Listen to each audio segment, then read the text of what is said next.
everyone. My next video was going to be on gobbledygookers, but something came up today and that changed the whole plan, and here I am. My daughter is having her lessons upstairs, so we may have some external audio noise going on, so bear with me. I was reading the newspapers here in Turkey and something really got my attention. What got my attention? As you know, we have been in lockdown under strict curfew here in my family where we are, for 49 days straight. And the shops have been closed, all the malls, all the restaurants, all the schools, very similar to everywhere else. But the government here announced that the shops were going to open, at least the malls, shopping malls, around mid-June. Only for stores inside the mall who will install these health detectors, okay? These are the body temperature, heart rate detectors at their store's entry. So pay attention though, it's not only to enter the mall, you know, you have the main entries to any shopping center. However, this is for each store that wants to reopen inside the mall has to install these detectors, because some stores may have two entry, double wide entry, so they may have to install two of these machines, scanners. Smaller ones that have one door, they would have one singular scanner, detector, health detector. And only then, once they purchase these and install it, then they can obtain the permit from the government to become operational and open up. I don't know what the price is going to be for these machines, for these detectors, heart rate and temperature detectors, but I suspect it will be not cheap. I have had in the past, this is 15, 16 years ago, similar discussions. This was during the early stage of TSA's X-ray scanners in the airport, all airports in the US right after 9/11. And there were a few of us back then who were asking people to check and see which companies, who were the people who were going to get these major grants to provide the US airports with these scanners, the safety scanners, the X-ray scanners. We know that certain companies and people associated with those companies made billions and billions and billions of dollars.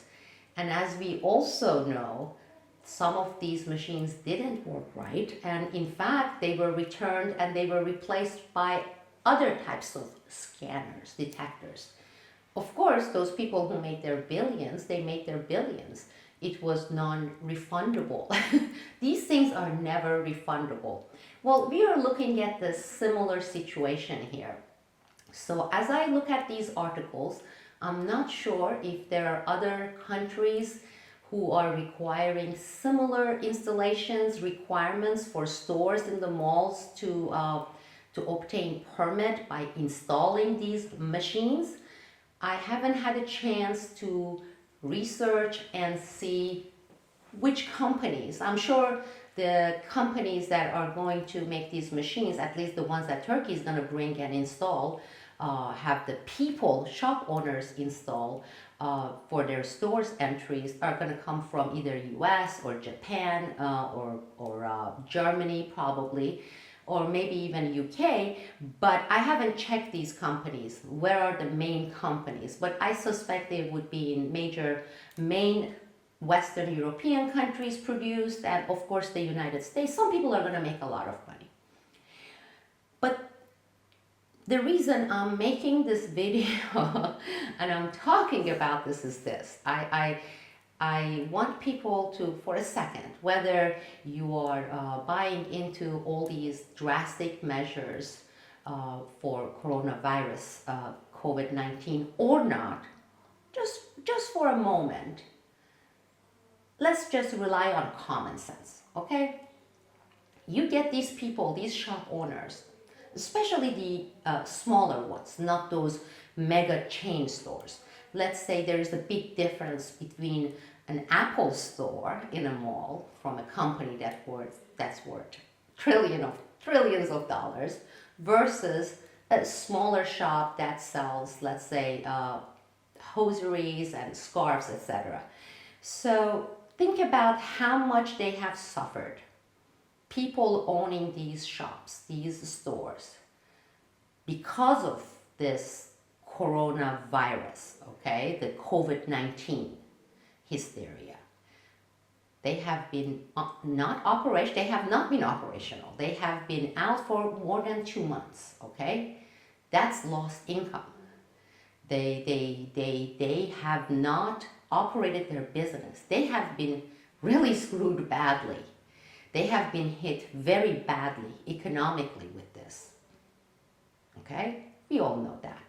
Now, in order for them to open their stores, now here at least, they are required to spend this hefty dollars and buy these machines, okay? Have special experts come and install it at the entry of their store, at the entrance, above the doorways or on the sides of it, so that they can get the permit to open again. So this is being hit twice. They have already lost, okay?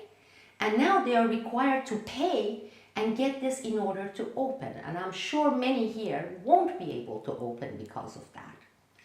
Plus, we don't even know for how long this requirement is going to be. What if it's there for 3 months or 4 months or 5 months? What are they going to do? They're going to return it? Get refund? No. That's a major chunk of money spent and wasted if that's the case.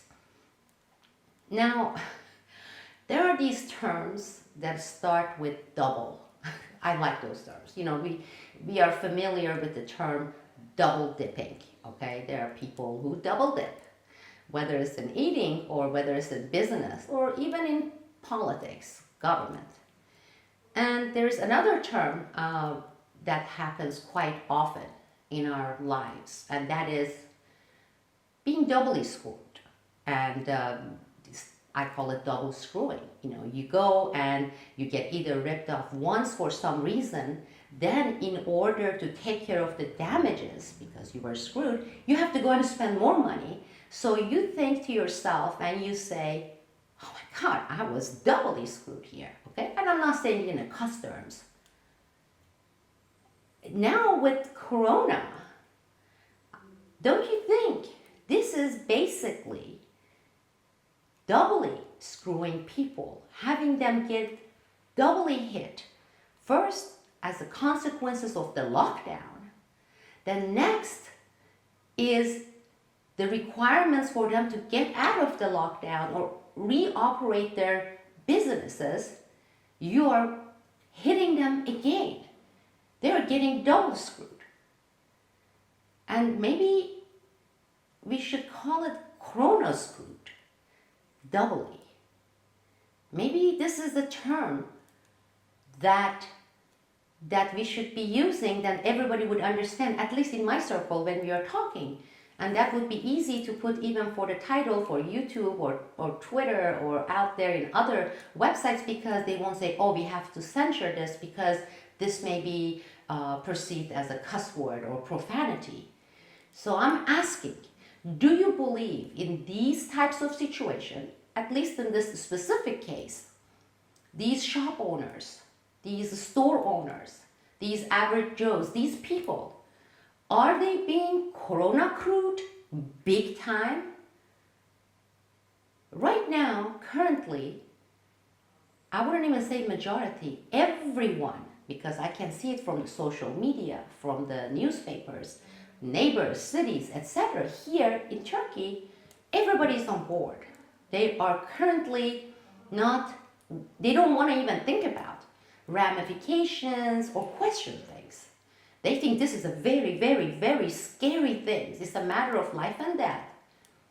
And they are doing all these sacrifices to remain healthy and to live. It's going to dawn on them, you know. We know things, some people, it takes a while for them to get it.